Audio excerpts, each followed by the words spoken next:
अगर आप अलीगढ़ मुस्लिम यूनिवर्सिटी की तैयारी करना चाह रहे हैं तो बिल्कुल आप सही जगह आए हैं। मैं आपको यहाँ पे करवा रहा हूँ previous year question with detailed analyse, और साथ के साथ आपको मिलता है क्या पता है, गोल्डन पॉइंट। और ये वो सारी गोल्डन पॉइंट है जिससे क्वेश्चन आने की पॉसिबिलिटी सबसे ज़्यादा होता है। और बच्चे मैं आपको बता दूं इन्फॉर्मेशन के लिए कि आपको मैंने यहाँ पे 2012 से लेकर पीवाईक्यू करवाया और आज हम पहुँच चुके हैं 2024 तक का, मतलब कि आपको यहाँ पे 2012 से लेके 2024 तक का पीवाईक्यू मिलेगा।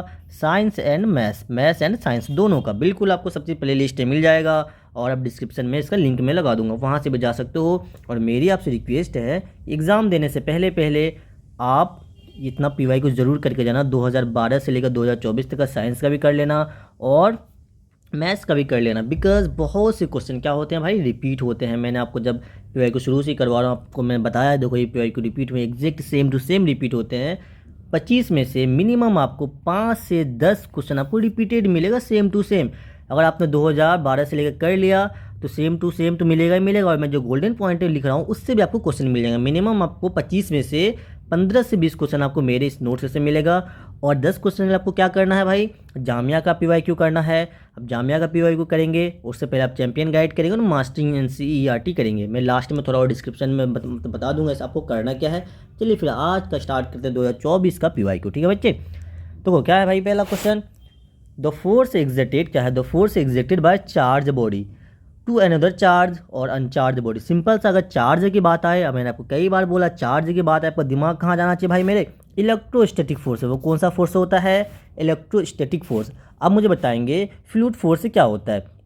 फ्लूइड फोर्स जो होता है ये एग्जर्टेड बाई, बताओ अगर इसी लैंग्वेज में जैसे मैं लिख दूं तो एग्जर्टेड बाई क्या होगा, जल्दी बोलो भाई, मेरे बोलने से पहले आपको बोलना होता है, ये रूल है ना।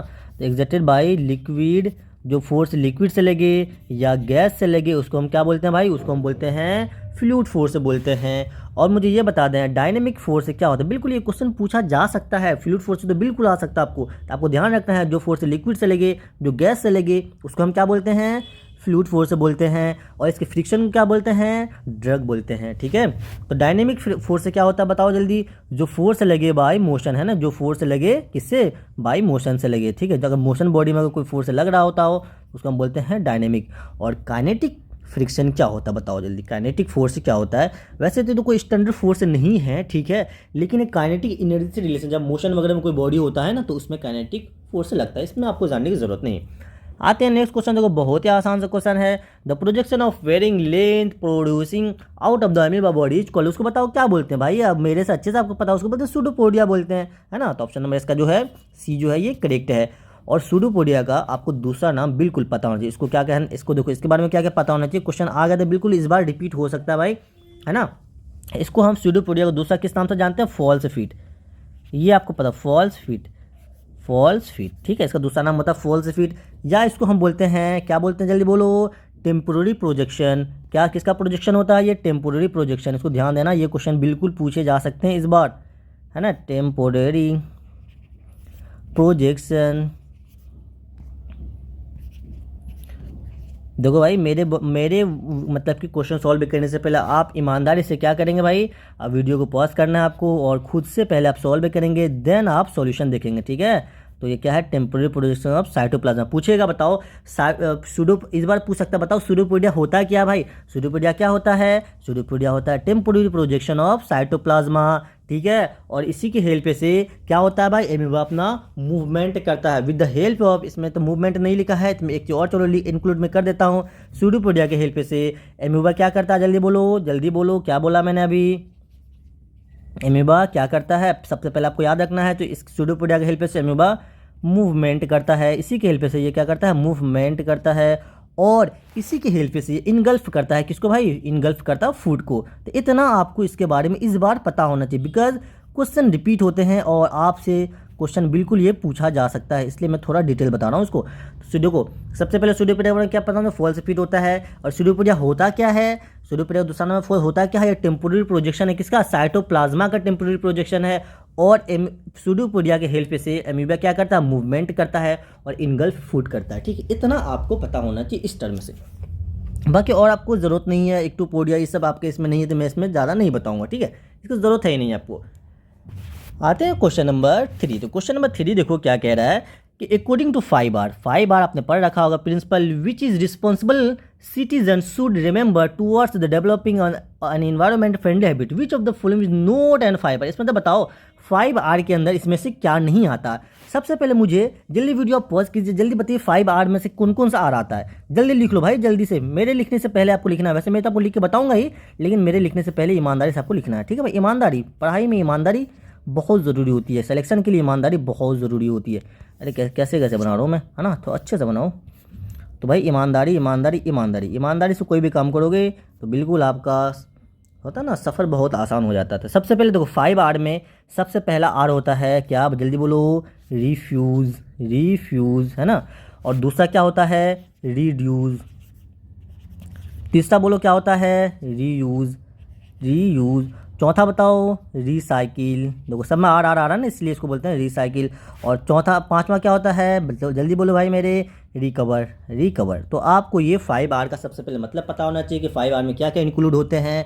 रिफ्यूज़ होते हैं, रिड्यूस होते हैं, रीयूज़ होते हैं, रिसाइकिल होते हैं एंड रिकवर होते हैं। तो इसमें आपको पूछा है बताओ इसमें से कौन सा, देखो क्या रिड्यूस है, देखो रिड्यूस यहाँ पे रिड्यूस है, रिड्यूस है तो मतलब ये वाला तो है। रिकवर है, देखो यहाँ रिकवर है तो ये रीयूज़, रीयूज़ भी है, मतलब कि रिजेक्ट कहीं पे है, नहीं है। तो आपका क्या है, ऑप्शन नंबर इसका हो जाएगा ये जो है, ये करेक्ट आंसर हो जाएगा। ठीक है, पूछा कौन सा नहीं आता 5R में, तो भाई ये भी आते हैं 5R में, ये भी आते हैं, ये भी आते हैं। तो कौन सा नहीं आता है, रिजेक्ट नहीं आता। ठीक है, आते हैं नेक्स्ट क्वेश्चन क्या है, plastic which get deform easily on heating are known as, मैंने कई बार बताया है उसको क्या बोलते हैं, जल्दी बोलो, थर्मोसेटिंग बोलेंगे या थर्मोप्लास्टिक बोलेंगे, क्या बोलेंगे मेरे बच्चे, मेरे भाई, मेरे दोस्त, जल्दी बोलो। उसको बोलते हैं थर्मोप्लास्टिक, है ना, थर्मोप्लास्टिक।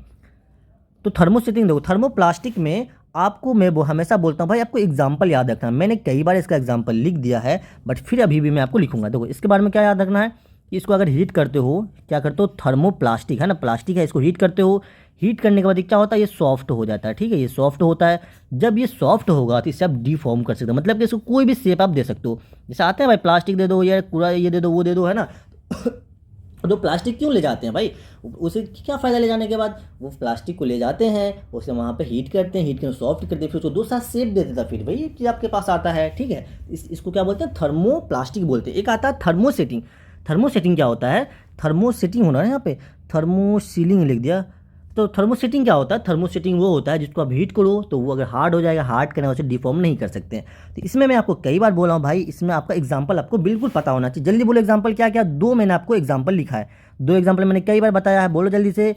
एक होता है पीवीसी और दूसरा होता है पॉलीइथीन। क्या होता है, क्या होता है, पॉलीथीन होता है ना, पॉलीथीन, पॉलीथीन। ठीक है, ये दो एग्जाम्पल आपको ईमानदारी से, बेईमानदारी से नहीं, ईमानदारी से याद होनी चाहिए। ठीक है, आते हैं नेक्स्ट क्वेश्चन देखो, plastic use to making electric switch and handle of various units. बताओ उसको कौन सा प्लास्टिक बोलते हैं, क्या वो आपका पीईटी होता है। देखो पीईटी का एग्जांपल ना, पीईटी आ जाओ तो पीईटी भी इसी के अंदर आता है, ये भी लिख दो। चलो एक और एक्स्ट्रा मैं फर्स्ट टाइम लिख रहा हूँ, एक तो पीवीसी हो गया, पॉलीथीन हो गया, और पीईटी ये भी इसी के अंदर आता है। ठीक है, इसका थर्मोप्लास्टिक के अंदर ही आता है पीईटी। ठीक, आते हैं देखो क्वेश्चन क्या है कि हम इसमें से किसको यूज़ करते हैं इलेक्ट्रिकल स्विच बनाने के लिए, हैंडल ऑफ वेरियस यूनिट्स बनाने के लिए। बताओ किसको, पीईटी को यूज़ करोगे, नहीं भाई पीईटी को हम नहीं यूज़ करते हैं। पीईटी को हम किस चीज़ में यूज़ करते हैं, जल्दी बोलो, पैकिंग वगैरह के लिए यूज़ करते हैं, बोतल को बनाने में यूज़ करते हैं, पैकिंग में। इसको देखो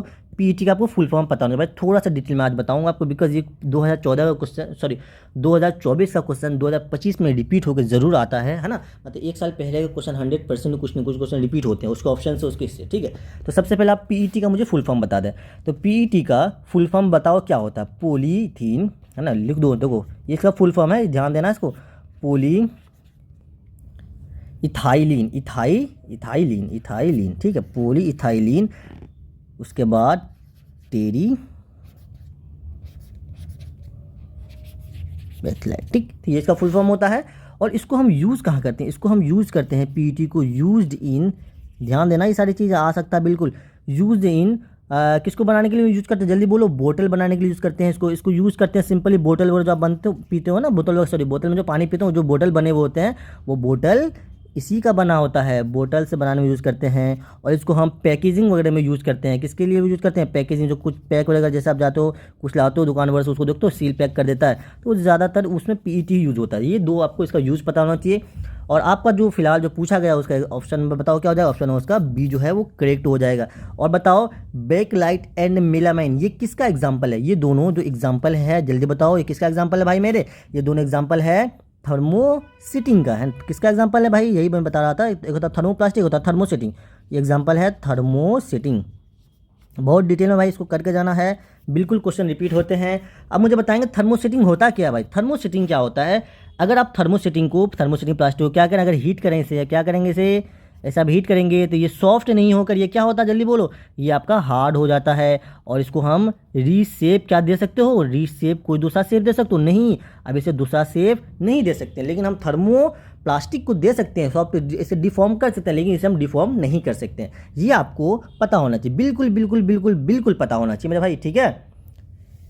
और इसमें देखो मैं टेफ्लॉन के बारे में आपको क्या पता होना चाहिए? टेफ्लॉन भी क्वेश्चन आ सकता है, बिल्कुल कई बार रिपीटेड हुआ ये क्वेश्चन। तो टेफ्लॉन जो होता है ये नॉन स्टिकी कोटिंग होता है, इसके बारे में आपको क्या पता होना चाहिए? ये होता है नॉन स्टिकी, नोट नहीं, नॉन लिख दो, नॉन स्टिक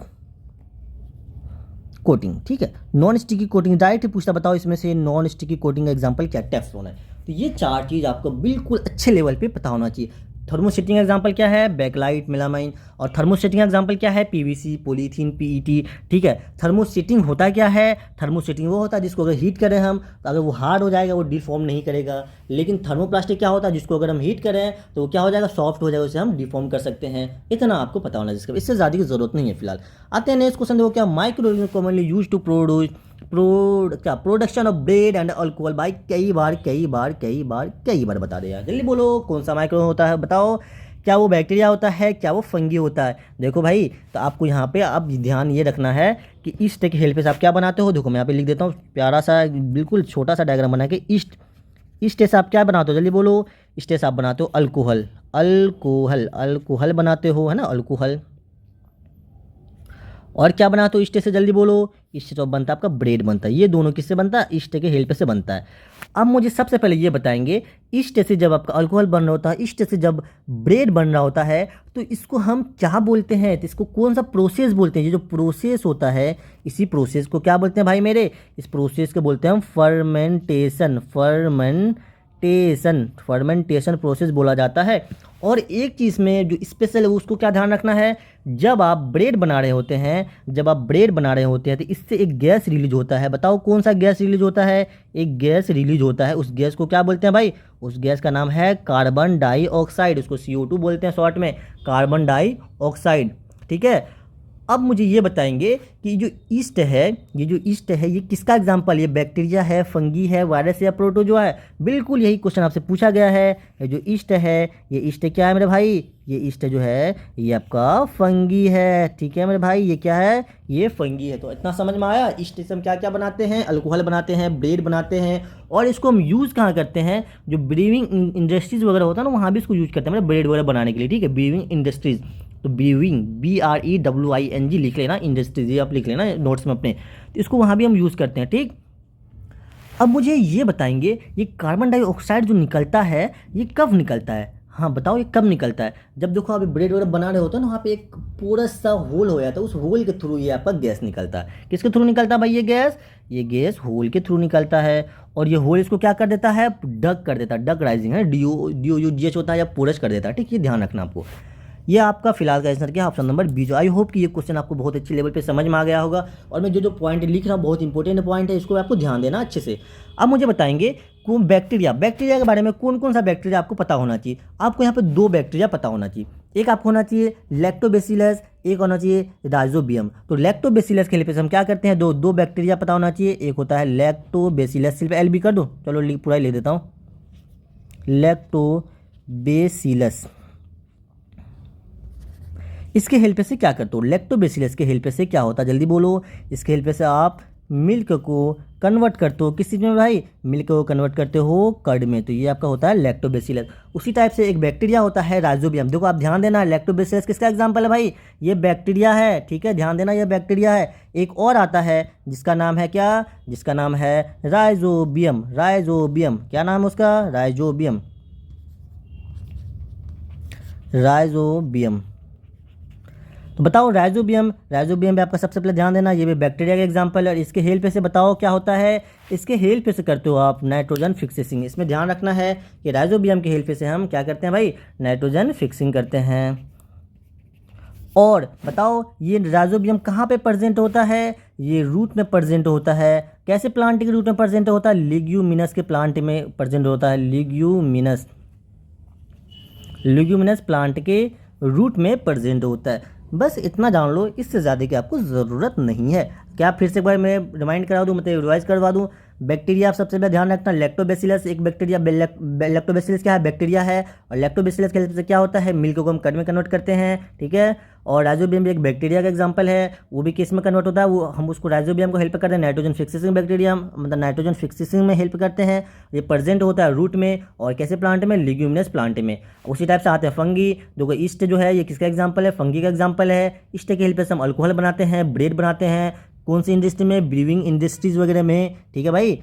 उसके बाद और इसमें जो जब ब्रेड बनता है उसमें खास पे गैस निकलता है, उस गैस का नाम है कार्बन डाइऑक्साइड, जो एक होल के थ्रू निकलता है और वो ब्रेड को क्या करता है, ड्रग कर देता है, ठीक है। और जो प्रोसेस होता है उस प्रोसेस को क्या बोलते हैं, फर्मेंटेशन बोलते हैं। इतना आपको बिल्कुल पता होना चाहिए। आते हैं नेक्स्ट क्वेश्चन, देखो क्या है, the process of separation of grain from the chaff. देखो ध्यान देना, यहाँ पे चाफ वर्ड आ गया।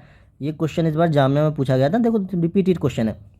From the chaff with the help of the wind, है ना, विंड के हेल्प से, अगर विंड के हेल्प से, जहाँ पे विंड आए, डब्लू से विंड, डब्लू से विनोइंग। आपको मैंने कई बार बताया है कि अगर चाफ को हम सेपरेट करें तो वो आपका क्या कहलाता है भाई, वो आपका कहलाता है विनोइंग कहलाता है। समझ में आया ना कि ना आया, आ गया, गुड बॉय, है ना, समझ में आ गया, बिल्कुल आपको समझ में आ गया होगा। अब देखो थ्रेसिंग में क्या होता है, इसमें हम क्या करते हैं, सेपरेट करते हैं। इसमें भी आप सेपरेट करते हो, सेपरेट ऑफ ग्रेन, सेपरेट। देखो वैसे ऑलरेडी मैंने करवा दिया ये सारी चीज़, अगर आपने 2012 से मुझे फॉलो कर रहे होगे तो आपको ये सारी चीज़ बहुत हलवा लग रहा होगा। क्या लग रहा है, हलवा लग रहा होगा। तो बट हाँ 2024 का क्वेश्चन रिपीट बहुत ज़्यादा होता है, इसलिए मैं आपको मतलब कि 10 से 2-3 साल का ज़्यादा रिपीट होता है, इसलिए मैं पूरा लिख दे रहा हूँ उसको। तो इसको देखो थ्रेसिंग का क्या याद रखना है, सेपरेट ऑफ ग्रेन, सेपरेट या सेपरेशन ऑफ ग्रेन लिख लेना आप, separation of grain from, from बोलो क्या, ध्यान देना। देखो यहाँ पे अलग कलर से लिख देता हूँ, फ्रॉम स्टक। अगर ये वाला वर्ड आ जाए, STAL के, स्टक्स आ जाए, इसमें आपको थ्रेसिंग आ जाए। अगर चाफ आ जाए तो इसमें क्या होगा, विनोइंग। और हार्वेस्टिंग क्या होता है, बताओ जल्दी से। हार्वेस्टिंग को क्या बोलते हैं, cutting of mature crop. Simple सा बात है, इसमें तो कोई मसला ही नहीं। ये क्या है, कटिंग ऑफ मैच्योर क्रॉप, ठीक है। ये होता है आपका क्या, हार्वेस्टिंग होता है। अब प्लेफिंग क्या होता है, प्लेफिंग में न जाने कितने बार पूछे गए हैं। प्लेफिंग क्या होता है देखो, और विनोइंग का मैंने बता दिया कि separation of grain from the chaff, इसको लिखने की जरूरत है नहीं है। देखो इसको यहाँ पे देख लेना, क्या होता है, फ्रॉम द चाफ, है ना, चाफ और विंडेज में यूज होता है। अब प्लेफिंग क्या होता है, लूजनिंग है, लूजनिंग ऑफ सॉइल, सिंपल सा है, लूजनिंग ऑफ सॉइल। तो बताओ प्लेफिंग का दूसरा नाम क्या है भाई, मैंने बताया है, जल्दी बोलो। टिलिंग, टिलिंग, टिलिंग वर्ड से भी कई बार पूछा गया क्वेश्चन, है ना, तो इसे ध्यान देना है।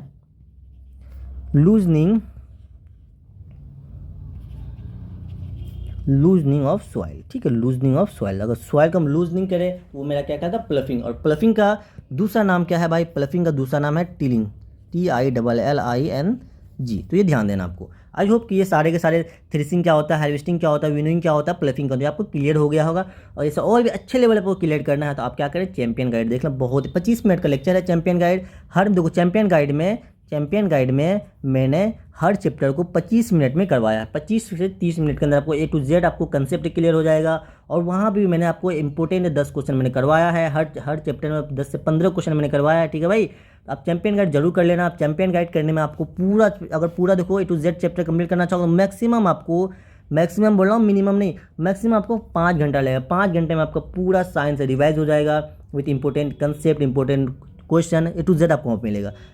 आते हैं नेक्स्ट क्वेश्चन, देखो which microorganism cause disease like common cold and influenza. बताओ इसमें से कौन सा माइक्रो ऑर्गेनिज्म है जो कि क्या काउज करता है, कॉमन कोल्ड काउज करता है ना, इन्फ्लुएंजा काउज करता है। सबसे पहले मुझे बताएंगे बैक्टीरिया से क्या, बैक्टीरिया में आपको मिनिमम 2 एग्जाम्पल आपको तो याद होना चाहिए। एक आपको क्या याद होना चाहिए, जल्दी बताओ। एक याद हो ट्यूबरक्लोसिस, टीबी लिख दूँ बस, सिर्फ ट्यूबरक्लोसिस है ना, पूरा ही लिख देता हूँ। एक आपको याद होना चाहिए ट्यूबरक्लोसिस, ये बैक्टीरिया डिजीज़ है। और आपको यहाँ होता है टाइफाइड, टाइफाइड जो होता है ये भी कैसा डिजीज़ है भाई, ये भी आपका बैक्टीरिया डिजीज़ है। और कोलेरा भी चलो याद कर लो, है ना, कोलेरा ये भी आपका बैक्टीरिया डिजीज़ है। मुझे बताएंगे फंगिस होने वाले डिजीज़, आपको दो, इसमें भी दो याद, मिनिमम दो तो याद होना ही चाहिए। दो क्या क्या याद होना चाहिए, एक आपको याद होना चाहिए रिंग वर्म। रिंग वर्म जो होता है वो किससे होता है भाई, रिंग वर्म होता है आपका फंगी से। किससे होता है जल्दी बोलो, रिंग वर्म, रिंग वर्म है। और होगा एथिलीट्स फूड, ये भी आपको याद कर लो, ठीक है। आते हैं क्वेश्चन, आ सकते हैं, बिल्कुल आ सकते हैं भाई। मैं इसलिए इस बार सोच रहा हूँ थोड़ा सा डिटेल दे दूँ, मैं स्टार्टिंग से डिटेल ही पढ़ा रहा हूँ है ना, फिर इसको थोड़ा और ज़्यादा डिटेल में आपको दूंगा मैं। फिलहाल आपसे जो क्वेश्चन पूछा गया है, कॉमन कोल्ड एंड इन्फ्लुएंजा, ये जो है कैसा डिजीज है भाई, ये है आपका वायरल डिजीज है। प्रोटोजोआ से बताओ कौन सा डिजीज होता है, प्रोटोजोआ से आपको तो पता ही होगा कौन सा होता है, मलेरिया। बस आपको एक ही याद रखना है इसके अंदर, मलेरिया आपको याद रखना है। एक होता है एमोबेसिस भी होता है, वो आपको ज़रूरत नहीं है, आपके लिए बस मलेरिया की ज़रूरत है, मलेरिया आपको याद रखना है। आते हैं नेक्स्ट क्वेश्चन, देखो question number 9, the best technique of watering the fruit plant and garden और ट्री, बताओ कौन सा बेस्ट टेक्निक होता है भाई, है ना। मैंने आपको कई बार बताया है कि देखो आपका जो टेक्निक होता है दो होता है, एक होता है मॉडर्न होता है, एक होता है ड्रिप। देखो दो सिस्टम होते हैं आपका, किसके लिए, वाटरिंग के लिए। वाटरिंग के लिए दो सिस्टम होते हैं, एक होता है मॉडर्न टेक्निक, एक होता है ट्रेडिशनल। ट्रेडिशनल ट्रेडिशनल बताओ, ट्रेडिशनल क्या होता है, ट्रेडिशनल मॉडर्न इरिगेशन, इसको क्या बोलते हैं, मॉडर्न इरिगेशन है, ट्रेडिशनल इरिगेशन। तो मॉडर्न में बताओ दो आते हैं, मॉडर्न में कितने आते हैं भाई, दो आते हैं। एक आते हैं स्प्रिंकल, एक आता है स्प्रिंकल, एक होता है ड्रिप सिस्टम, एक होता है ड्रिप सिस्टम। और मुझे बताएंगे ट्रेडिशनल में कितने आते हैं, ट्रेडिशनल में 4 आते हैं। तो आप ये आपका क्या है, होमवर्क है। आप ये चारों का मुझे नाम, दो तो यहाँ ऑलरेडी लिखा हुआ, chain pump system and mode police system, ये दो तो लिखा हुआ। अब आपको एग्जाम, ये आपका क्या है भाई, होमवर्क है। ईमानदारी से मुझे आप कमेंट करना कि सर इसका ये जो ट्रेडिशनल इरिगेशन है, ट्रेडिशनल इरिगेशन, उसके ये 4 ऑप्शन हैं, ठीक है। तो मुझे बताएंगे इसमें स्प्रिंकल और ड्रिप के अंदर जो मोस्ट इंपॉर्टेंट होता है, जो कि सबसे बेहतरीन होता है, उसको क्या बोलते हैं, ड्रिप। मैंने आपको बोला था कि ये क्वेश्चन आपसे पूछा जा सकता है, देखो पूछा गया है 2024 के अंदर, है ना। तो बताइए इसका आंसर क्या है, इसका आंसर ड्रिप सिस्टम। बताओ ड्रिप सिस्टम में होता क्या भाई, ड्रिप सिस्टम में वाटर को हम, पानी को डायरेक्ट कहाँ पर डालते हैं, जल्दी बोलो। डायरेक्ट जो होता है, जो आपका प्लांट का रूट होता है ना, डायरेक्ट वहाँ पे हम एक सिस्टम के थ्रू क्या करते हैं, वहाँ पे डायरेक्ट इसके रूट पे पानी जाता है, इसलिए आपका यहाँ पे पानी जो होता है बर्बाद नहीं होता है, ठीक है। स्प्रिंकल वगैरह, अब देखो ये सब चीज़ को डिटेल में जानना था आपको, क्या करना है मेरे भाई, वैसे मैं डिटेल में बता ही रहा हूँ। और भी इसको जानना भाई, चेन सिस्टम होता है क्या, ये आप चैंपियन गाइड कर लीजिए प्लीज़, मेरी आपसे रिक्वेस्ट है, आप चैंपियन गाइड कर लेना एग्जाम देने से पहले। और आपको और बहुत ज़्यादा क्वेश्चन करनी है, आप क्या करना, मास्टरिंग इन NCERT नाम से मैंने आपको एक सीरीज़ करवाया है, जिसमें मैं आपको हर एक चैप्टर से कितना क्वेश्चन, 50 से 60 क्वेश्चन मैंने करवाया है। ये आपको सारी चीज़ें कहाँ पर मिल जाएगी, आपको प्ले लिस्ट में मिल जाएंगी, मास्टरिंग NCERT साइंस के नाम से है।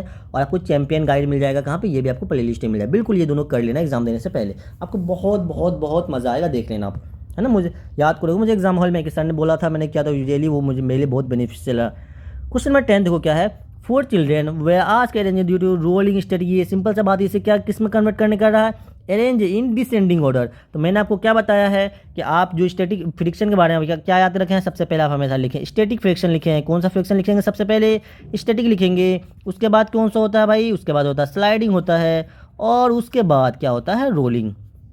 आपसे यहाँ पे पूछा है मुझे इसको किस में कन्वर्ट करके दिखाओ, मुझे इसको कन्वर्ट करके दिखाओ डिसेंडिंग ऑर्डर में। तो मैंने आपको बता रखा है कि जो आपका स्टैटिक फ्रिक्शन होता है वो कैसा होता है, वो मैक्सिमम फ्रिक्शन होता है। आपका जो रोलिंग फ्रिक्शन होता है ये कैसा होता है, मिनिमम होता है। तो देखो सबसे ज़्यादा, उससे कम, तो ये कौन सा ऑर्डर है भाई, यही है आपका डिसेंडिंग ऑर्डर है। तो सबसे पहले देखो, सबसे पहले स्टैटिक है तो रोलिंग को कट कर दीजिए, रोलिंग को कट कर दीजिए, स्लाइडिंग को कट कर, देखो एक ही में ऑप्शन आपका निकल चुका, ऑप्शन नंबर इसका जो है सी हो जाएगा। कोई दिक्कत है, कोई परेशानी, याद कर लेना। जो मैक्सिमम फोर्स होता है वो स्टैटिक फ्रिक्शन होता है, उसके बाद जो होता है स्लाइडिंग होता है, और सबसे कम होता है रोलिंग। आते हैं नेक्स्ट क्वेश्चन, देखो क्या है, when a rubber sucker is placed on a plane surface then it sucks to the surface because of, बताओ क्यों होता है ऐसा। देखो एक रबर सकर है, आप जैसे इसका एग्जांपल मैं सिंपल वे में एग्जांपल लेते हूँ। आप जैसे जाते हो जूस के दुकान पे, ठीक है, जूस की दुकान पर चले गए आप, है ना, चले गए, चलो मान के चलो चले गए भाई, क्या दिक्कत है, चले जाओ, है ना। वहाँ पे गए आप, और यहाँ पर आपको उसने जूस दिया, ठीक है भाई, उसने आपको, चलो आपको ये सब जो आप मौसमी का जूस लो ना, बहुत चल रहा था भाई, मौसमी का जूस पिला दो, चलो भाई मौसमी का जूस चलो पी रहे हो आप, ठीक है, चलो यहाँ पे चले गए जूस पीने के लिए। अब आप वहाँ जब जाते हो तो आप बोलते हो भाई मुझे एक शक्कर दे दो, ठीक है, मुझे एक शक्कर दे दो या पाइप दे दो, सिंपल हम लोग भाई पाइप बोलते हैं ना, तो शक्कर दे दो या पाइप दे दो, कुछ भी दे दो, तो वो पाइप देते हैं आपको। तो आप क्या करते हो, पाइप को इसके अंदर डालते हो और यहाँ से आप क्या करते हो, शक करते हो। जब आप शक करते हो तो जो जूस होता है ये आपके माउथ में जाता है, इसे आराम से पीते हो। बताओ ये क्यों आता है, किसकी वजह से, क्या प्रेशर एग्जर्टेड बाय अस, क्या उसमें हम प्रेशर लगा रहे हैं इसमें सारा, नहीं मेरे भाई, ये जो आता है ये एटमॉस्फेयर की वजह से आता है, ठीक है, आपको ये ध्यान रखना, किसकी वजह से आता है, ये एटमॉस्फेयर की वजह से आता है। ये क्या है, एक्सटर्नल प्रेशर है जो कि इसको क्या करता है, देखो यहाँ पे। अब अगर इसको डिटेल में जानना चाहोगे और थोड़ा सा मैं आपको डिटेल दूँ, थोड़ा सा दूंगा, ज़्यादा तो नहीं तो पता चलेगा पूरा क्लास इसी में निकल जाएगा। देखो यहाँ पे आपका क्या होता है, देखो यहाँ आपका जूस यहाँ तक फिल है और इसके बाद इतना जो स्पेस खाली है, इसमें कौन सा डेल लग रहा है, इसमें आपका लग रहा है एक्सटर्नल, क्या लग रहा है, एक्सटर्नल एटमॉस्फेरिक प्रेशर लग रहा है। ये प्रेशर इसको नीचे पुश करता है, ये प्रेशर इसको नीचे पुश करता है, ठीक है, इसको नीचे पुश करता है और ये ऊपर चला जाता है, ठीक है। ये सिंपल सा नॉर्मल लैंग्वेज में मैंने आपको बताया, इससे साइंटिफिक वे में लिखो तो बहुत ज़्यादा टाइम इसमें लग जाएगा। आई होप कि आपको समझ में आ गया होगा। आते हैं नेक्स्ट क्वेश्चन, देखो क्या है, the number of sex chromosome. बताओ, मैंने क्रोमोजोम के बारे में बता रखा है, बताओ टोटल नंबर ऑफ क्रोमोजोम कितने होते हैं ह्यूमन बींग्स के अंदर, जल्दी बोलिए। टोटल नंबर ऑफ क्रोमोजोम जो होते हैं, चलो मैं लिख देता हूँ एक बार और बिल्कुल क्वेश्चन आ सकते हैं इससे। टोटल नंबर जो होते हैं क्रोमोजोम के कितने होते हैं भाई, 46 नंबर में होते हैं, 46 होते हैं, और इसे पेयर में अगर पूछा जाए तो 23 पेयर होता है, ठीक है, ये टोटल नंबर होता है।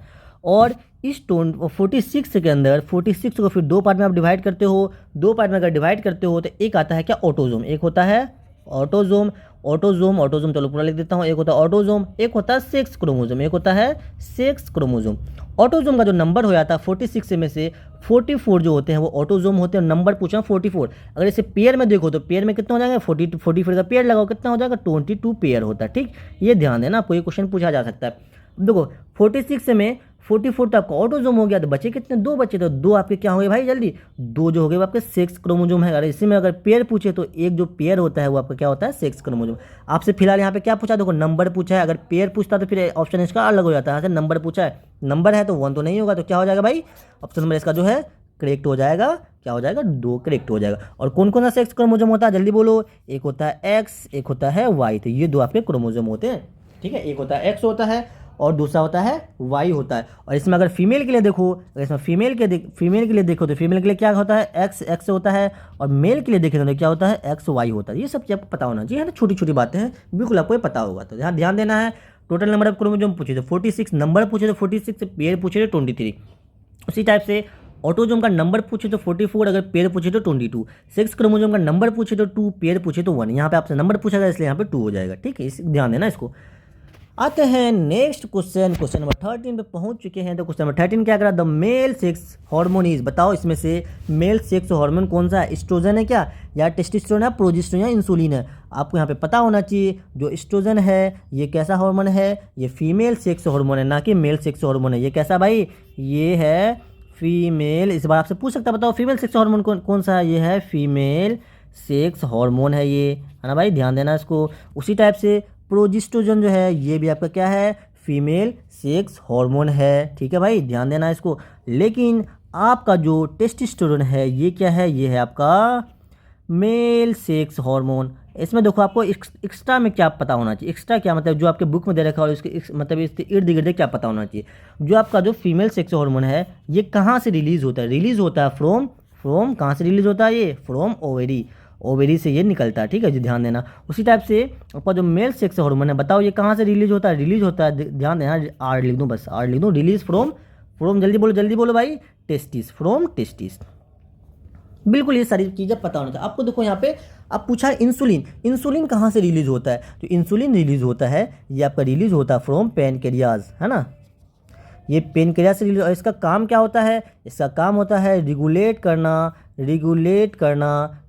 करता है किसको, ब्लड शुगर को रेगुलेट करता है। आपसे पूछा क्या गया है कि मेल सेक्स हार्मोन बता दो, मेल सेक्स हार्मोन क्या है भाई, टेस्टिस, ऑप्शन नंबर बी जो है करेक्ट है। और फीमेल सेक्स हार्मोन क्या है, टेस्टोस्टेरोन एंड एस्ट्रोजन। देखो इतना आपको पता होना चाहिए, जो मैं लिख रहा हूँ प्लीज़ मेरी रिक्वेस्ट है आप अच्छे से ध्यान से समझें, अगर आपने 2012 से नहीं किया है PYQ, बिल्कुल 2012 से लेकर 2024 तक आपको PYQ करना कंपलसरी है AMU के लिए। और जामिया का आपको साथ के साथ करना है 2016 से लेकर 2024 तक का। ये सारा का सारा प्ले लिस्ट कहाँ पर अवेलेबल है आपको, ये सारे के सारे लेक्चर कहाँ पर अवेलेबल है, प्ले लिस्ट में आपको मिल जाएगा और मैं आपको डिस्क्रिप्शन में इसका लिंक लगा दूंगा।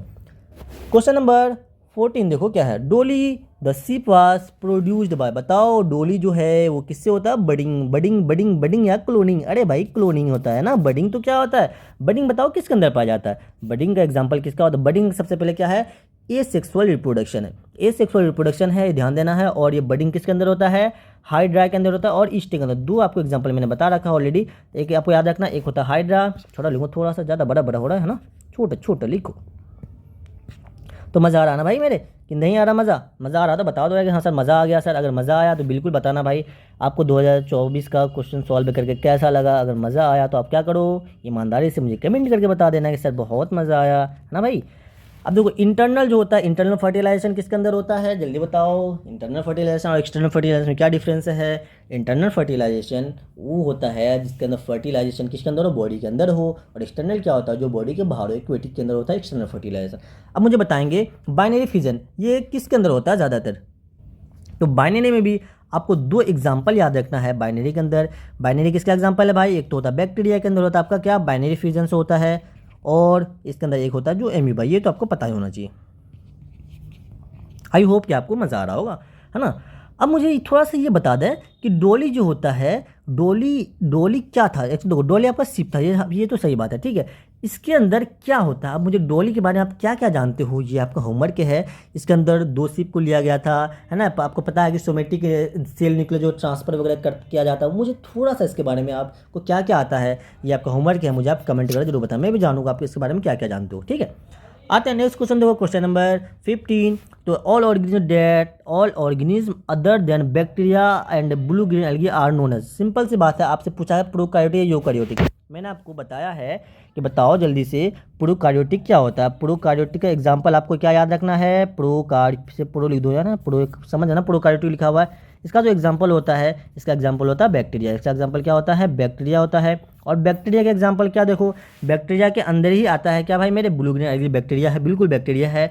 पूछा है all organism other than bacteria, मतलब other than bacteria and blue green algae, इसके अलावा जो ऑर्गेनिज्म होते हैं उसको हम क्या बोलते हैं, उसको यूकार्योटिक बोलते हैं। बिल्कुल सिंपल सी बात है, एक होता है प्रोकार्योटिक, होता है यूकार्योटिक। और प्रोकार्योटिक एग्जांपल है बैक्टीरिया, और अदर इसके अलावा जितने भी चीज़ होते हैं सबको हम क्या बोलते हैं, यूकार्योटिक बोलते हैं। अब मुझे बताएंगे यूकार्योटिक के अंदर क्या न्यूक्लियर में, देखो प्रोकार्योटिक यूकार्योटिक थोड़ा सा मैं डिफरेंस बता दूं, चलो थोड़ा सा बता देता हूँ क्योंकि क्वेश्चन बहुत बार आ चुके हैं, तो इस बार भी आ सकते हैं। प्रोकार्योटिक और यूकार्योटिक से भी इससे भी यू लिख दूँ।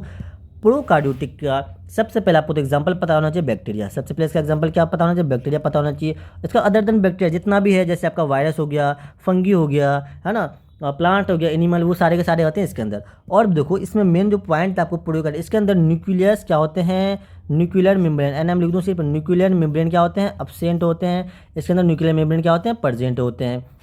इसके अंदर क्या होता है आप जल्दी बताओ, न्यूक्लियस भी इसके अंदर एब्सेंट होता है, इसके अंदर प्रेजेंट होता है। ये सब चीज़ें थोड़ी बस 2-3 चीज़ इसमें आपको पता होना चाहिए। ये जो होता है प्रीमिटिव टाइप के होते हैं, और ये जो होते हैं ये एडवांस होते हैं, ये एडवांस होते हैं, ये प्रीमिटिव होते हैं। तो ये 2-3 चीज़ आपको बिल्कुल पता होना चाहिए। आते हैं next question, question number 16। Contain thread like structure is called, बताओ यहाँ पे फिल इन द ब्लैंक्स होगा, आई थिंक, है ना, यहाँ पे फिल इन द ब्लैंक्स होगा। फिल इन द ब्लैंक्स है contain thread like structure article, बताओ इसमें से किसके अंदर थ्रेड लाइक स्ट्रक्चर प्रेजेंट होता है। बताओ सिंपल से बात है, मैंने बता रखा है क्रोमोसोम होता है, जल्दी बताओ क्रोमोसोम होता है। जो क्रोमोसोम होता है ये थ्रेड लाइक स्ट्रक्चर होता है, जो किसका बना हुआ होता है, जल्दी बताओ क्रोमोसोम किसका बना हुआ होता है, made of DNA, made of DNA. और ये प्रेजेंट कहाँ पे होता है, present in nucleus, present in nucleus, ठीक है, ये प्रेजेंट इन न्यूक्लियस में होता है। ये थ्रेड लाइक स्ट्रक्चर होता है। और ये क्या कैरी, डीएनए क्या कैरी करता है, डीएनए जो कैरी करता है ये आपका जेनेटिक इन्फॉर्मेशन को ये क्या करता है, कैरी करता है। आते हैं नेक्स्ट क्वेश्चन, देखो क्या है, by recycling paper we save. अगर हम पेपर को रिसाइकलिंग करें तो हम किसको किसको सेव कर सकते हैं, जल्दी बोलो किसको सेव करते हो, जल्दी बोलो आप। क्या आप सेव करते हो, एनर्जी को सेव करते हो, या सॉइल को सेव करते हो, या एनिमल को करते हो, या बर्ड के करते हो। बिल्कुल सिंपल सी बात है, किसको सेव करते हो भाई, we save energy, we save energy. आते हैं नेक्स्ट क्वेश्चन, देखो bird who cover long distance to reach another land full laying egg आर्कल। बताओ वैसे बर्ड को हम क्या बोलते हैं? वैसे बर्ड को हम क्या बोलते हैं? नेशनल बर्ड बोलते हैं? नहीं भाई, क्या है, सिंपल सा देखो, एक बर्ड है, ये बर्ड ना ए है, ये साहब यहाँ पे रह रहे हैं, सपोज कि अभी ये रह रहे हैं बिहार में, ये सर रह रहे हैं कहाँ पे? दिल्ली में रह रहे हैं, ठीक है, एक दिल्ली में रह रहे हैं। तो दिल्ली से ये जाते हैं माइग्रेट करके, ये दिल्ली से जा रहे हैं कहाँ? हमारे बिहार जा रहे हैं, भाई मैं बिहार से हूँ, ठीक है, तो ये बिहार जा रहे हैं, ठीक। तो जो है ये बर्ड ए साहब है, ये जा रहे हैं बिहार। क्यों जा रहे हैं भाई?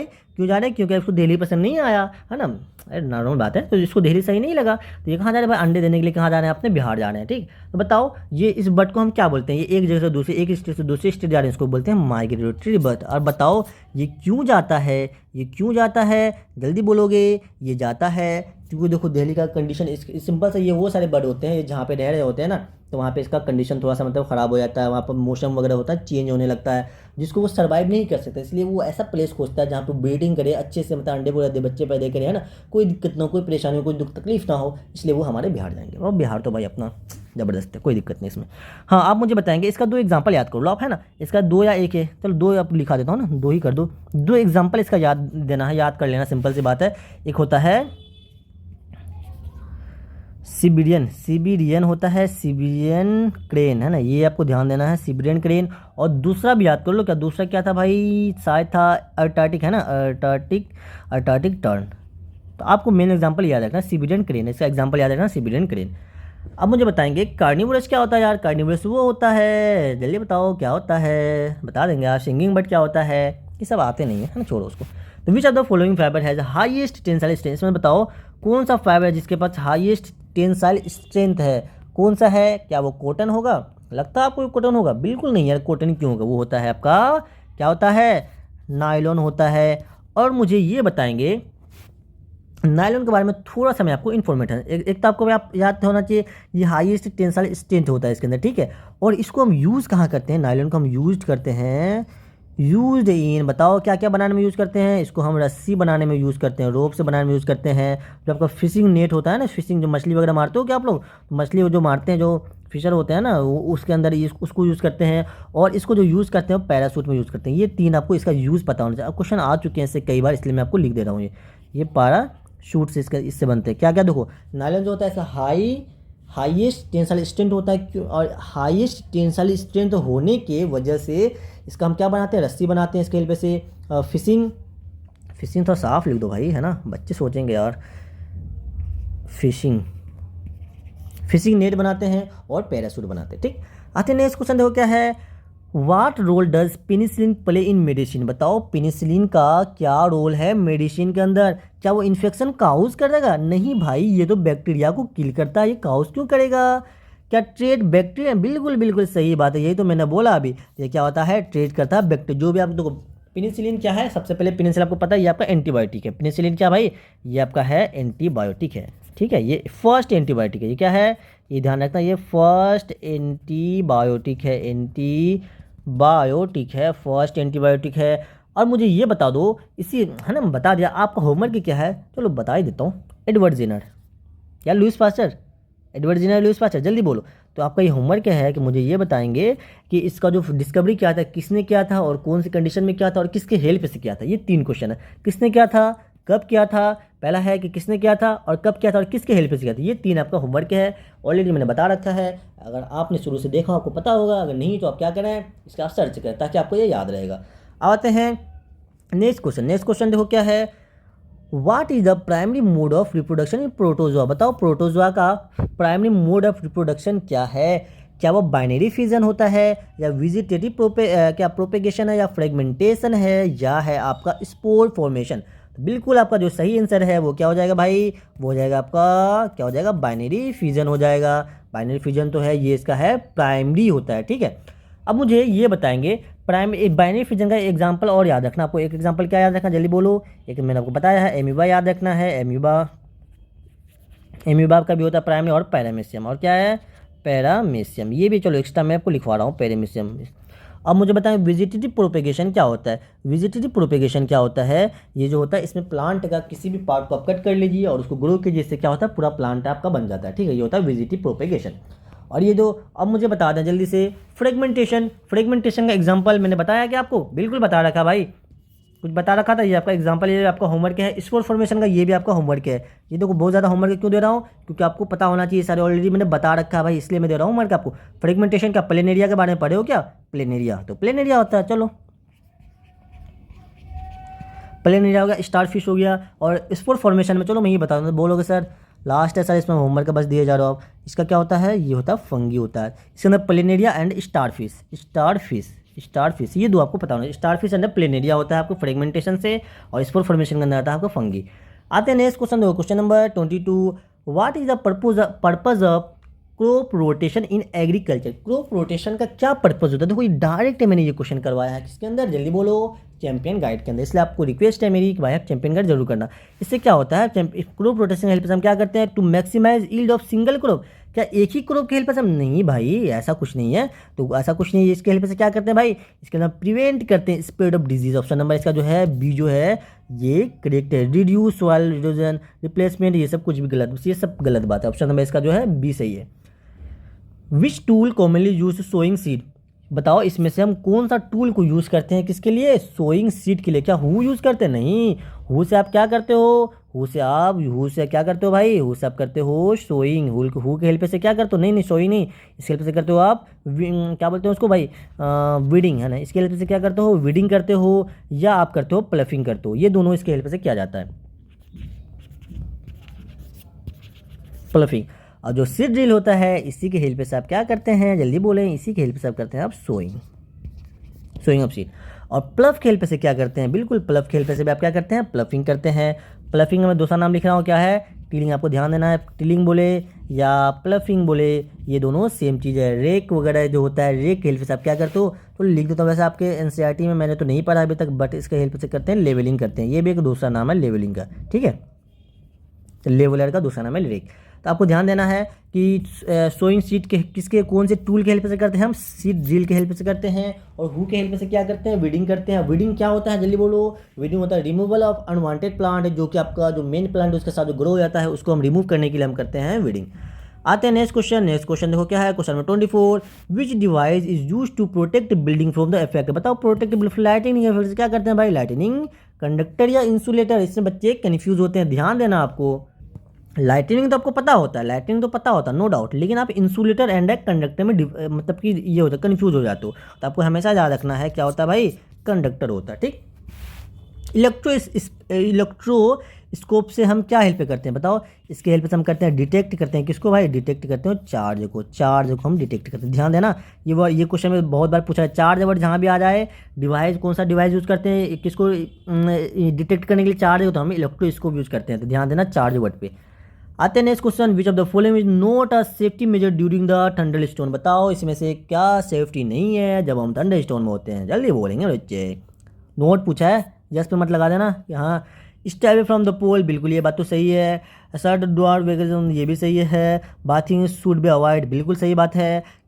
क्या carrying umbrella when you outside, अरे नहीं गलत बात, यही तो गलत है। तो ऑप्शन नंबर इसका क्या हो जाएगा भाई, इसका ऑप्शन हो जाएगा आपका डी है, ये गलत बात है। इसमें पूछा नोट कौन सा सेफ नहीं है, तो ये आपका गलत बात है। क्या आप उस वक्त क्या करोगे, अम्ब्रेला लेकर बाहर चले जाओगे, अरे जब थंडर स्टोन आएगा तो क्या करोगे भाई, चलो भाई निकालो छाता, चलो आते हैं बाहर से घूम के देखते हैं कैसा मौसम है, ऐसा करोगे क्या, ऐसा तो नहीं करोगे ना भाई। तो यही आपका गलत बात है, ऐसा नहीं करना चाहिए आपको, बिल्कुल यही आपसे पूछा इसमें से क्या हमें नहीं करना चाहिए, क्या सेफ नहीं है हमारे लिए, तो यही तो पूछा है। इसके लिए मैंने कई क्वेश्चन करवा रखा भाई, आप जाकर मास्टरिंग एनसीईआरटी देखना आपको मज़ा आ जाएगा। आते हैं क्वेश्चन नंबर 26। क्वेश्चन नंबर 26 क्या कह रहा है, a tester is use to check the conduction of electricity. Tester को यूज़ करते हैं किसके लिए, ध्यान देना, ये वर्ड भी आपको ध्यान देना। टेस्टर के हेल्प से क्या करते हैं, चेक करते हैं क्या, conduction of electricity through the two liquid, ये भी क्वेश्चन से पूछा जा सकता है। Level A level B, it is a found at bulb a tester glow batting on the liquid when the glow the very conductive. Simple सा बताओ, question ये कह रहा है कि बताओ light liquid A is better conductor than liquid B, बिल्कुल ये बात सही है। क्यों, देखो क्वेश्चन क्या कह रहा है कि आपका जो लिक्विड जो ए होता है ना, ये ब्राइट कर रहा है, ज़्यादा कर रहा है, और जो बी है वो धीरे ग्लो कर रहा है। देखो मैं इसको कैसे समझाऊँ, समझा रहा हूँ कुछ ऐसे, देखो ऐसे समझाता हूँ मैं आपको। एक ये लिक्विड है, एक ये लिक्विड है, एक लिक्विड ये ए है, ये लिक्विड बी है, ठीक है। इसके अंदर आपका क्या है, लिक्विड फील है, ठीक है, लिक्विड फील है। तो इसको हम हेल्प टेस्ट कर रहे हैं, किसी टेस्टर से इसको हम टेस्ट कर रहे हैं। सपोज ये आपका टेस्टर है, ठीक है, टेस्टर है, ये टेस्टर है। आप पता है टेस्टर की हेल्प से क्या करते हो, आप इलेक्ट्रिसिटी को टेस्ट करते हो भाई कि हाँ इसके अंदर करंट आ रहा है कि नहीं आ रहा है। जब इसने लिक्विड ए में, क्वेश्चन कह रहा है, देखो यहाँ पे क्वेश्चन क्या कह रहा है, जब उसने लिक्विड ए में जब टेस्ट किया तो ये जो अच्छे से ग्लो किया, ये क्या किया, ग्लो किया, ठीक ठाक ग्लो किया, जैसा नॉर्मल ग्लो करना चाहिए, सही है। लेकिन उसने जब लिक्विड बी में उन्होंने जब चेक किया, लिक्विड बी में इन्होंने जब चेक किया तो ये जो ग्लो हुआ ना थोड़ा सा डीम हुआ, देखो डीमली मतलब वेरी डीम, बहुत ही छोटा हल्का सा उसका बल्ब जला, पर थोड़ा सा बल्ब जला। तो बताओ ये मतलब कि जिसमें ज़्यादा अच्छा से जलेगा तो उसको अच्छा ले, मतलब उसके अंदर करंट ज़्यादा पास हो रहा होगा, ज़्यादा बेटर कंडक्टर होगा वो। और जिसके अंदर पता थोड़ा सा जल रहा था वो लेस कंडक्टर होगा। भाई पूछा liquid A better conductor than liquid B better, दोनों इक्वल तो हो ही नहीं सकता है, ये हो ही नहीं सकता। तो लिक्विड ए जिसके अंदर ज़्यादा अच्छा से गोल होगा भाई वो तो ज़्यादा अच्छा कंडक्टर होगा ना। समझ गया है क्या, अब आ गया समझ में, है ना। अच्छा next question, sound can not travel, simple सा बात है, वैक्यूम से कभी ट्रेवल नहीं करता है। इसी में आप याद रखना है, साउंड जो होता है ट्रेबल है ना, ट्रेबल कैन नॉट पूछा था, ट्रेबल थ्रू, लिख दूँ यहाँ पे, साउंड ट्रेबल थ्रू, बताओ किससे ट्रेबल करता है, ट्रेबल थ्रू मीडियम। आप मुझे बताएंगे कौन कौन सा मीडियम होता है ना, लिख लेना है मीडियम कौन कौन। एक होता है सॉलिड मीडियम होता है, इसमें देखो मैं जो बताना चाह रहा हूँ उसको ध्यान देना। एक होता है सॉलिड मीडियम होता है, एक होता है आपका लिक्विड होता है, और एक होता है आपका गैस। और इसके अंदर जो फास्टेस्ट ट्रेवल होता है, जो फास्ट सबसे ज़्यादा स्पीड में जो आपको ट्रेवल करेगा वो आपका सॉलिड में होगा, और सबसे स्लोवेस्ट जो सबसे धीरे हो जाएगा तो वो क्या होता है, लिक्विड। आपको ध्यान देना है कि साउंड सबसे फास्ट ट्रेवल करता है सॉलिड के थ्रू, सबसे उसके बाद ट्रेवल करता है लिक्विड के थ्रू, सबसे कम सबसे धीरे खरगोश की तरह ट्रेवल करता है सॉलिड में, और कछुआ की तरह ट्रेवल करता है गैस में, ठीक है। तो ध्यान देना इसको। लॉर्डनेस ऑफ साउंड इज, भाई ये न जाने कितने बार पूछा, चलो मैं फिर से बताऊंगा इसे, जितने बार पूछोगे भाई उतने बार मैं बताऊंगा, है ना। मेरे भाई को, मेरे दोस्तों को बस आना चाहिए, सिलेक्शन लेके आना भाई। आपको अलीगढ़ मुस्लिम यूनिवर्सिटी में बगैर सिलेक्शन नहीं आना नहीं, और सिलेक्शन हो जाए तो भूल मत जाना, जरूर कमेंट करना मेरे भाई, जरूर आके बताना, है ना, जरूर कमेंट करना। और ज़रूर मेरा जो इंस्टा ID ले लो, मुझे ज़रूर बताना। कादिर मेरा ID है, कादिर 374, मुझे प्लीज़ यहाँ पे ज़रूर कमेंट करना, सर मेरा सिलेक्शन हो गया, प्लीज़ ईमानदारी से करना, ठीक है भाई। कभी भी आप ये वीडियो देख रहे हो तो आपको हमेशा ये जो PYQ हमेशा के लिए बेनिफिशियल है, इसलिए मैं PYQ डाल रहा हूँ अभी स्टार्टिंग में, ताकि हर बच्चों को, क्योंकि बच्चे PYQ के लिए बहुत भटकते हैं। मैं भी भटका था, जब मैंने तैयारी किया था बिल्कुल भटका था मैं भी, मेरे को मिला ही नहीं था, अभी है ही नहीं अवेलेबल, पूरा यूट्यूब पर देख लो कहीं नहीं मिलेगा, इसलिए मैं सोचा PYQ डालूँ, है ना। क्वेश्चन PYQ से आते हैं, चलो अभी ठीक है, कंट्रोल कर दे। हाँ तो याद देखो ये क्या है, लॉर्डनेस के बारे में आपको याद ध्यान रखना है। लॉर्डनेस दो टर्म आपको मैं बता रहा हूँ, एक ध्यान रखना आपको, लॉर्डनेस सिर्फ लॉर्ड लिख दूँ, ठीक है, कोई दिक्कत नहीं, एक लिख दूँ, पीच लिख दूँ। तो लॉर्डनेस या लॉर्ड जो होता है डायरेक्टली पूरा लॉर्ड अच्छा सही नहीं लग रहा है ना, लॉर्डनेस अब सही लग रहा है। ये जो डायरेक्टली प्रोपोर्शन होता है ये होता है एम्पलीट्यूड की, ये किसका होता है, एम्पलीट्यूड। पी जो होता है ये होता है डायरेक्टली प्रोपोर्शन किसके, फ्रीक्वेंसी के। आपको देखो इसमें क्वेश्चन क्या क्या पूछा जा सकता है, ये दोनों को भाई बहुत अच्छे से रट्टा मार के जाना। इस बार जामिया में दोनों से क्वेश्चन पूछा गया था, मैंने आपको बोला था जामिया से, जब मैं आपको बोला था भाई इससे क्वेश्चन जामिया में पूछे जा सकते हैं, और बिल्कुल आपके एग्जाम में इस बार पूछे जा सकते हैं। तो लॉर्डनेस जो होता है, लॉर्डनेस किस पे डिपेंड पूछा, बताइए लॉर्डनेस किस पे डिपेंड करता है, वो एम्पलीट्यूड पे डिपेंड करता है। पिच किस पे डिपेंड करता है, फ्रीक्वेंसी पे डिपेंड करता है। और क्वेश्चन ये पूछेगा आपसे कि लॉर्डनेस को बढ़ाने से एम्पलीट्यूड क्या होगा, देखो लॉर्डनेस अगर बढ़ाएंगे तो एम्पलीट्यूड आपका बढ़ेगा, और पिच बढ़ाएंगे तो क्या बढ़ेगा, फ्रीक्वेंसी बढ़ेगा। और लॉर्डनेस डायरेक्टली प्रोपोर्शन होता है एम्पलीट्यूड के, और पिच जो होता है ये भी डायरेक्टली प्रोपोर्शन होता है एम्पलीट्यूड का, सॉरी फ्रीक्वेंसी का। आपसे क्या पूछा, लॉर्डनेस जो होता है डायरेक्टली प्रोपोर्शन एम्पलीट्यूड, बिल्कुल ऑप्शन नंबर जो है ये है, ये करेक्ट है। Directly proportion to the square वगैरह, तो हाँ अच्छा यहाँ पे square of the amplitude, sorry यहाँ पे क्या होता है, स्क्वायर ऑफ द एम्पलीट्यूड होता है। तो ऑप्शन नंबर इसका जो है जो करेक्ट आंसर है, अगर क्योंकि देखो अगर स्क्वायर वगैरह नहीं दे रखा होता तो डायरेक्ट आप एम्पलीट्यूड लगा सकते हो, लेकिन यहाँ पे थोड़ा सा उसको स्पेसिफाई कर दिया है। तो आपको यहाँ पे क्या करना है, लॉर्डनेस को यहाँ पे स्क्वायर के डायरेक्टली प्रोपोर्शन कर दो, स्क्वायर कर दो, ठीक है, स्क्वायर कर दो, ठीक, कोई दिक्कत नहीं है। तो इन्वर्सली प्रोपोर्शन होता नहीं, इन्वर्सली होता है, डायरेक्टली होता है स्क्वायर ऑफ द एम्पलीट्यूड के होता है। ये आपको ध्यान रखना है कि आपसे क्वेश्चन यही पूछता है कि लॉर्डनेस किस पे डिपेंड करता है, एम्पलीट्यूड पे डिपेंड करता है, पिच किस पे डिपेंड करता है, तो फ्रीक्वेंसी पे डिपेंड करता है। नेक्स्ट क्वेश्चन देखो, oscillation per second is defined as, उसको हम क्या बोलते हैं, oscillation per second is defined as, उसी को तो भाई क्या बोला जाता है, उसी को तो फ्रीक्वेंसी बोला जाता है। कोई दिक्कत, आप मुझे ये बता दो कि फ्रीक्वेंसी का जो होता है यूनिट जो होता है वो क्या होता है, यूनिट इसका क्या होता है, इसका यूनिट जो होता है वो होता है हर्ट्ज होता है, हर्ट्ज। अरे हर्ट नहीं, अरे हर्ट दिल की बात नहीं करूँगा भाई, अभी एग्जाम का समय है, दिल की बात करेंगे पता चला कि अरे नहीं समझ रहे हो, नहीं करूँगा दिल की बात, टेंशन ना लो, टेंशन ना लो। आते हैं नेक्स्ट। डिसिबल बताओ किसका होता है। डिसिबल जो होता है ये किसका यूनिट है, ये यूनिट है किसका है, ये लॉर्डनेस का ही यूनिट है। ये भी क्वेश्चन आपसे पूछा जा सकता है। ध्यान देना भाई, मैं जो लिख दूँ तो ये आपको होता है गोल्डन पॉइंट, और ये गोल्डन पॉइंट से क्वेश्चन आने की पॉसिबिलिटी सबसे ज़्यादा होती है। आते हैं नेक्स्ट क्वेश्चन, जो आज का लास्ट क्वेश्चन है। Electroplating factor have specific guideline for the disposal of the conducting solution. बताओ क्या होगा इसका सही answer. As they are very expensive, क्या बहुत ज़्यादा एक्सपेंसिव होता है। They can be reuse, नहीं उसको हम री यूज़ नहीं कर सकते हैं। They should be wasted, not wasted, क्या वेस्ट नहीं कर सकते हैं। फॉर प्रोटेक्टिंग इन्वायरमेंट, बिल्कुल इसको हम इलेक्ट्रोप्लेटिंग क्यों करते हैं भाई, ताकि हम इसको क्या करें, प्रोटेक्ट करें इन्वायरमेंट से। और कैसा प्रोटेक्ट करते हैं जल्दी बोलो। जैसे कि एसिड वगैरह से बचाने के लिए, मेटल जैसे एसिड को बचाते हैं मेटल, जैसे देखो आप इलेक्ट्रोप्लेटिंग करते हो, इससे क्या होता है, रस्टिंग वगैरह से बचाने के लिए किया जाता है, क्रोजन से बचाने के लिए सब प्लेटिंग इलेक्ट्रोप्लेटिंग किया जाता है। ठीक, सिंपल सा आंसर है इसका। तो आई होप कि आपको मज़ा आ गया होगा आज का। अगर मज़ा आया तो मुझे कमेंट करके मज़े में कमेंट कीजिए और मुझे बताइए आपको वीडियो आज का कैसा लगा। तो आज आपका कंप्लीट होता है 2012 से लेकर 2024 तक का साइंस का PY को यहाँ पे होता है कंप्लीट। अब आपको करना क्या, थोड़ा सा मैं आपको बता दूँ। देखो अब आपको करना क्या है, आप सबसे पहले ईमानदारी से चले जाएंगे चैंपियन गाइड। चैंपियन गाइड को आप देखेंगे, ये आपको देखो मैं थोड़ा दूसरा पेज ले लूँ। देखो सबसे पहले आपका पहला काम क्या है, चैंपियन गाइड करना, ठीक है। और चैंपियन गाइड में क्या है, हर चैप्टर को मैंने 25 मिनट में करवा रखा है, और वो आपको पूरा साइंस अगर करोगे तो आपको मैक्सिमम लगेगा 5 घंटा लगेगा।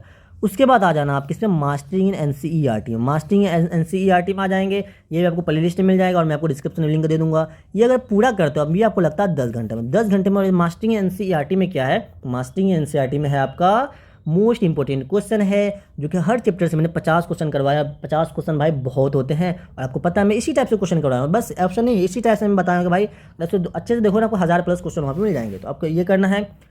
उसके बाद थर्ड नंबर पे आपको क्या करना है, जामिया का PYQ करना है, जामिया का PYQ करना है। और फोर्थ नंबर में आपको फिर से एक बार क्या करना है, AMU को PY। जामिया का PYQ करोगे पता है कितनी देर में क्या हो जाएगा, आपको 3 घंटे में हो जाएगा कंप्लीट।